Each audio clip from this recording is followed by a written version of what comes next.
I often think that the Gospel of Mark reads like those banner headlines that run across the bottom of your TV screen when the news is on, and especially on the BBC and CNN.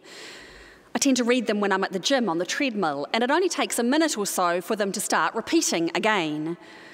Today they probably read, refugees continue to flood Europe, the Pope arrives in Cuba, and maybe a Rugby World Cup score. Mark's headline banners running across the screen would be, Jesus continues to draw large crowds, Jesus heals everyone, Jesus confuses his disciples with strange teaching. And then they would repeat again, Jesus continues to draw large crowds, Jesus heals everyone, and Jesus confuses his disciples with strange teaching. The gospel writer that we call Mark is just trying to get it all down. He's just trying to get the story circulating. And so no words are wasted or embellished, and it's all a bit breathless. And the mood goes up and down too with each line.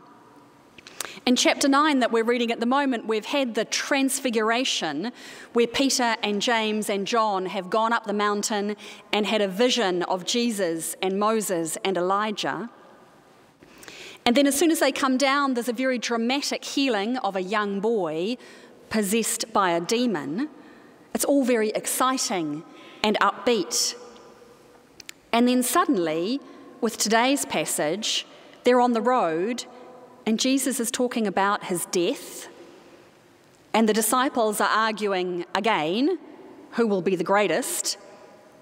And then he's telling them to become like slaves and to bother with children, whom no one but the women bothered with. It's a roller coaster of up and down, feelings of great excitement, and then challenge and bewilderment. Barbara Brown Taylor, who's one of my favourite writers, when she examines a biblical passage, she uses all the 5 senses. And I was in a seminar with her once, and she said, "What colour is this passage? What do the words taste like? What do the words smell like?" The passage today starts off with fear and the shadow of betrayal and the fear of death and the unknown. So it's a purple colour maybe, or a stormy sky kind of colour. The Son of Man is to be betrayed into human hands, and they will kill him, and 3 days after being killed, he will rise again. A stormy sky kind of colour. And then comes silence and embarrassment, which might have a bitter taste, or maybe the taste of a stale, dry biscuit. What were you arguing about on the way? They were silent, for on the way they had argued with one another about who was the greatest. Silence, embarrassment. And then Jesus tries to teach them, maybe to lift the mood. The last will be first. Welcoming a child is where you begin.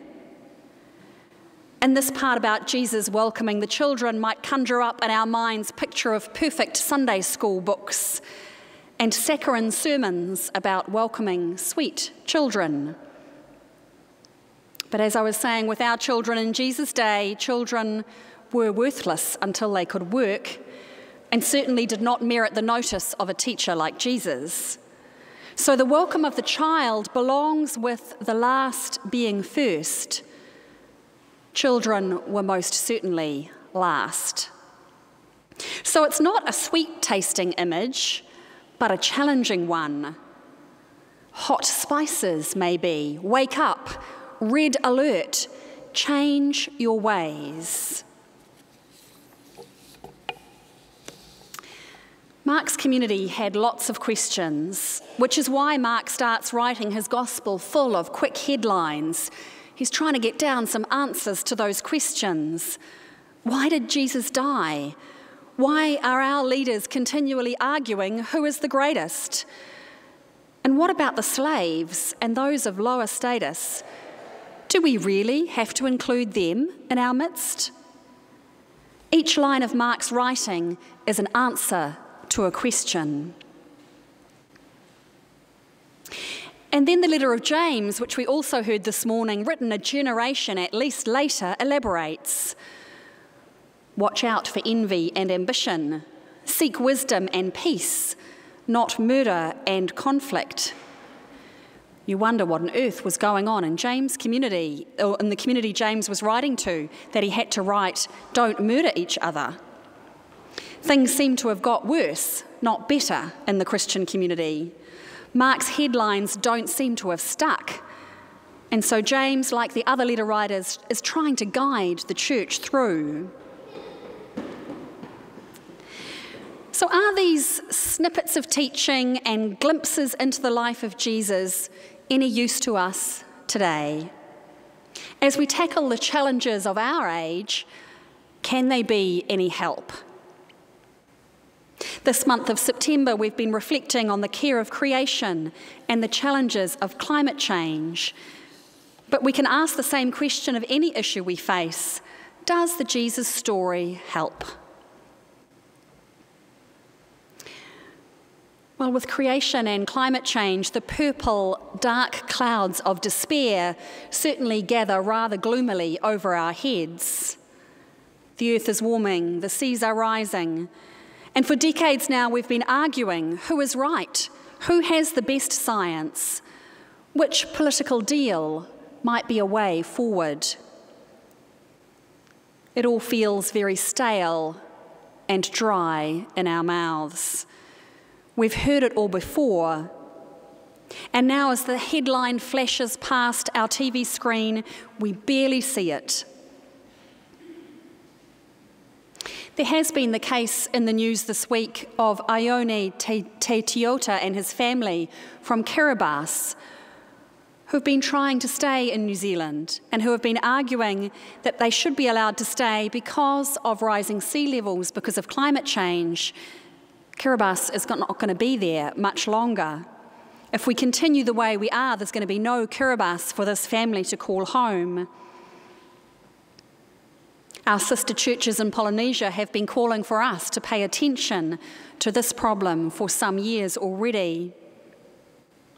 Archbishop Winston Halapua always talks about moana theology, a theology of the sea which connects us all together, but which also has danger in it, the danger of the rising seas.